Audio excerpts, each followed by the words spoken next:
ملک میں قومی سطح پر مسلمانوں کی رہنمائی کے لیے ایک نیا اتحاد تشکیل پانے جا رہا ہے۔ مسلمانوں کی قومی سطح پر رہنمائی کے لیے all India Muslim personal law board موجود ہے، لیکن all India Muslim personal law board نے اب تک خود کو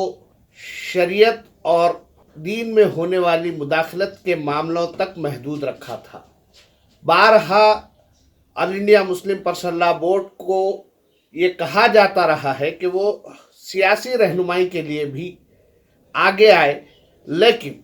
آل India Muslim personal law board میں موجود علماء اکرام نے خود کو سیاسی معاملات سے دور رکھنے میں ہی اپنی عافیت محسوس کی، اور اب تک ایسا نہیں کیا گیا۔ مگر اب جو صورتحال پیدا ہو رہی ہے، ملک کے جو حالات بنتے جا رہے ہیں، ان حالات میں پرسنل لاء بورڈ میں موجود کئی اہم شخصیتوں نے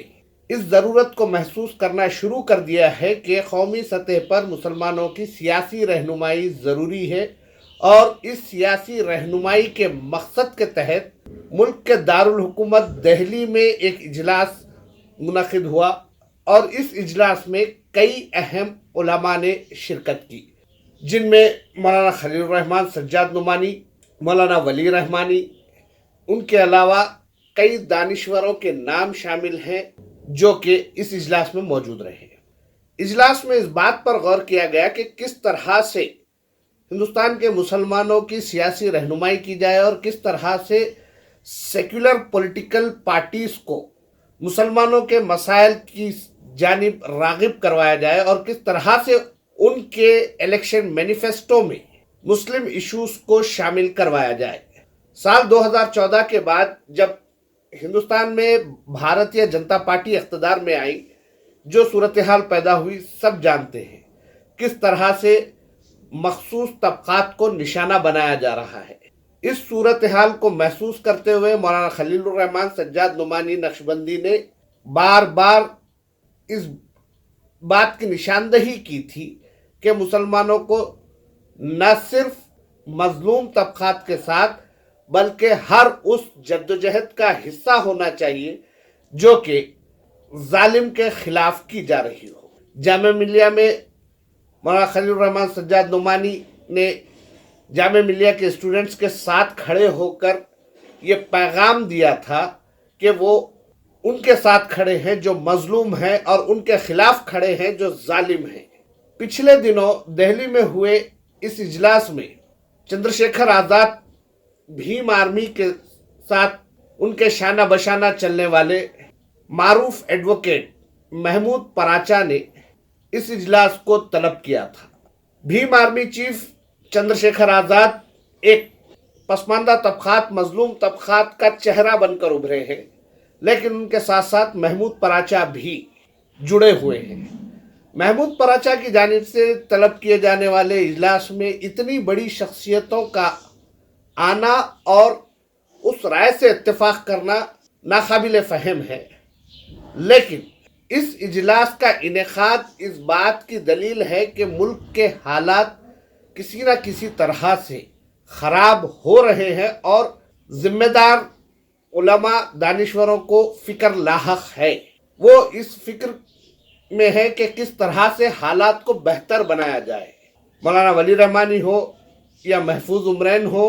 یا پھر مولانا خلیل الرحمن سجاد نعمانی ہو، یا پھر مسلم پرسنل لاء بورڈ سے وابستہ دیگر افراد ہوں، وہ بھی اس اجلاس میں موجود تھے۔ اس اجلاس میں امت مسلمہ کی سیاسی رہنمائی کے ساتھ ساتھ دلتوں اور پسماندہ طبقات کو بھی ساتھ لے کر چلنے کی بات کہی گئی۔ اس اجلاس میں کسان پروٹیسٹ میں مسلمانوں کے کردار پر بھی تبادلہ خیال کیا گیا۔ اس اجلاس میں C A, N R C, N P R کے ایشوز پر بھی ڈسکس ہوا۔ اس اجلاس کا مقصد کیا تھا اور اس اجلاس کے نتائج کیا نکلیں گے، اس کا جائزہ لینا بہت ضروری ہے۔ 2014 کے بعد سے ملک بھر میں جو حالات پیدا ہوئے ہیں، چاہے وہ مہنگائی کی شکل میں ہو، چاہے وہ ایک مخصوص کمیونٹی کو ٹارگٹ کرنے کا مسئلہ ہو، یا پھر ان لوگوں کے مسائل ہو جو جنگلوں میں رہتے ہیں، جنگلات کا حصہ ہیں۔ ہماری مراد ان لوگ قبائلی